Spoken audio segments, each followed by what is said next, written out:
Is a local from Hemet. Let's give it up for Donnie Branham, everybody.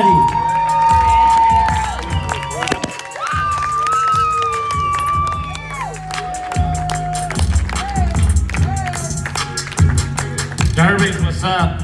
Let's give a hand to Justin. He did a good job up here, right?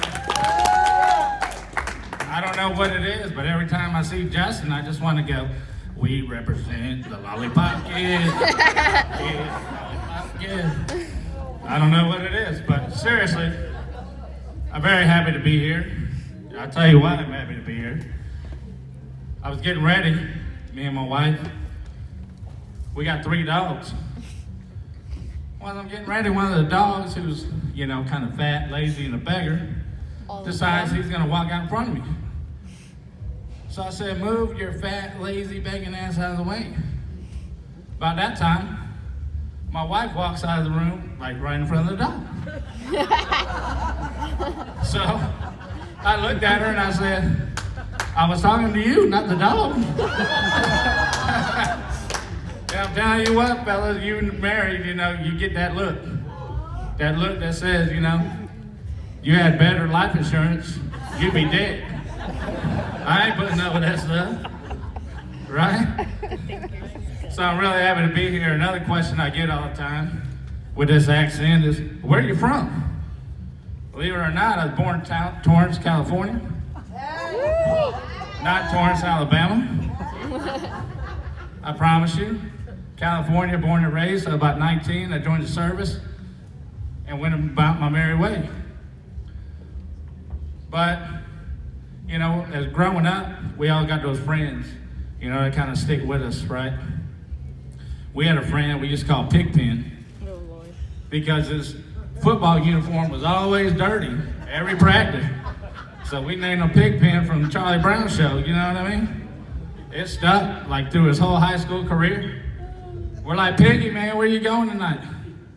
Me and Piggy, we kind of hung out. His mom was a nurse, so she worked different shifts. So he was at my house a lot. One night we're at his house and we're like, hey, what do you want to do? Hey, let's go to your house. Okay, cool. We'll go to my crib. Let's cut through the Cahuilla Indian Reservation and do some cow tipping. On the way out, all right, we're 16. Never been cow tipping a day in our lives. We're like, let's give it a shot. Why not? We're 2 pretty big boys. So we can crawl over the fence. It's pitch dark. My boy looks at me. He says, I got to shit. I'm like, bro, we just got into this cow pasture. You got to shit? I said, looking around, there's all kinds of pile of crap around here. Just go ahead and take a shit. Go in the dark, drop your drawers. So he does. He goes in the dark and he drops his pants. One of the whitest butts you've ever seen. I mean, I needed sunglasses. And it wasn't even a full moon. I was like, oh my God. That's horrible. Then as he's doing it, we hear footsteps. He's like, is that a bull? Or is that a cat?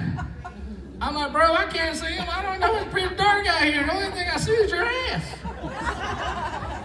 He's like, Donnie, what do I do?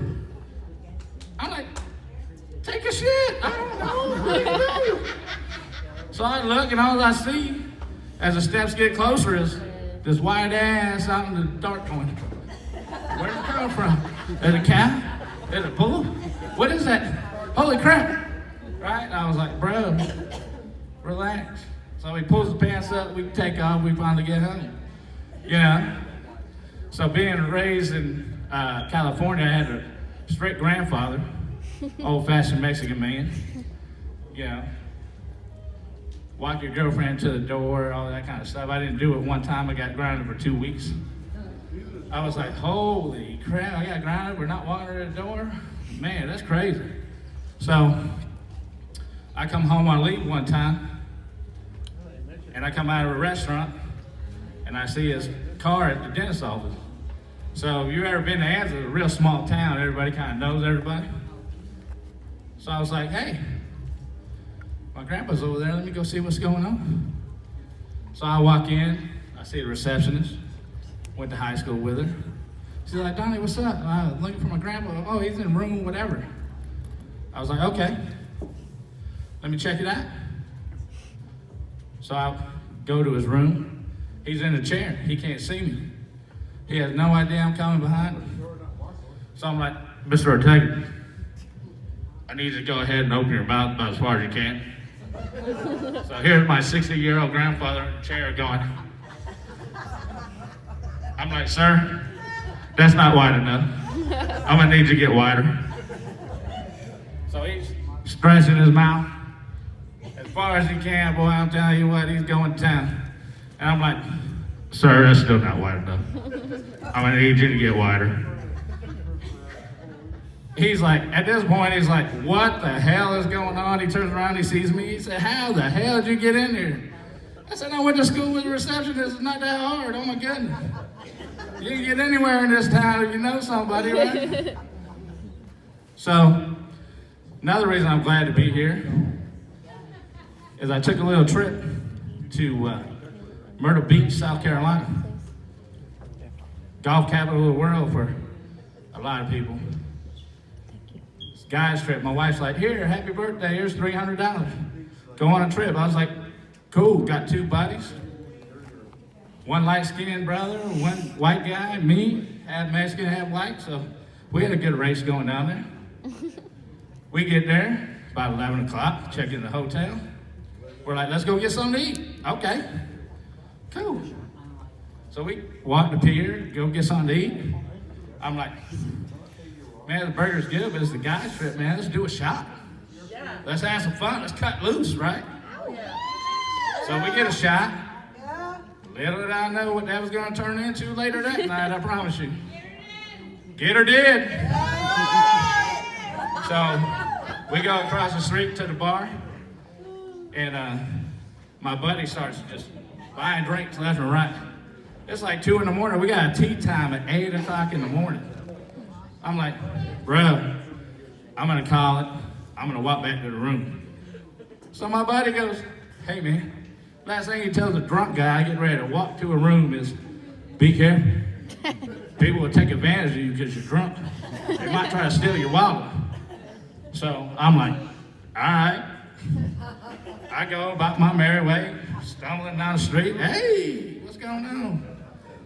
Well, at this time, group of young people were coming at me.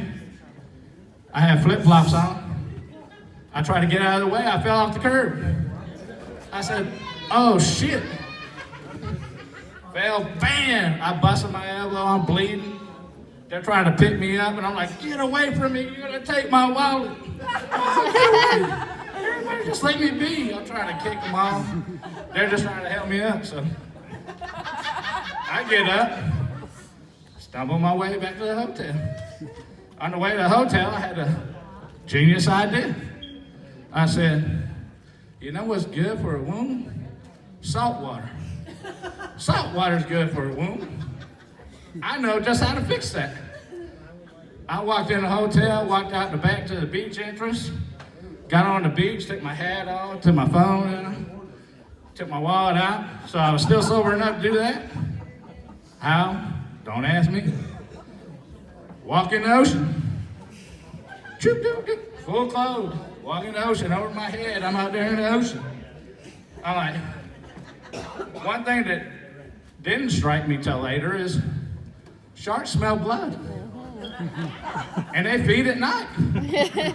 And here I am in the ocean giving them blood, going, taste me, I'm tasty. I mean, I'm a pretty good sized meal for a shark. I mean, look at it, for real, right? So, finally, I get out of the water, I go up, and I find a security guard, dripping water. He's like, can I help you, sir? I'm like, I can't find my room. What's your room number? I gave him a room number. He's like, oh, well, you just take this ride and go this way. You take the elevator to the 3rd floor, you'll be right there. Who the hell lets some drunk dude walk just right out of the ocean? You're supposed to be a security guard. You're going to give him directions to somebody's room. right?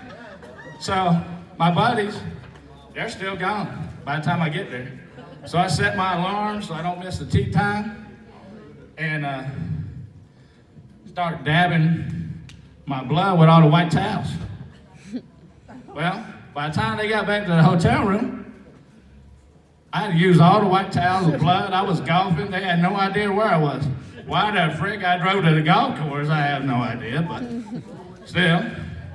They get to the hotel room and they start panicking. They can't find me. All they see is towels with blood all over them. It's like, are we looking for his body? We're going to have him bury one. I don't know. Right? So they're freaking out. They're trying to get a hold of me. I'm on the golf course, and I'm doing my thing. Finally, about the 14th hole, I'm like, what's up? They're like, bro, what happened? We got the room there, blood everywhere. I said, oh, don't worry about that. I took care of that body a month ago. Yeah, I got that. Don't even worry about it. That's my time, people. Have a good night.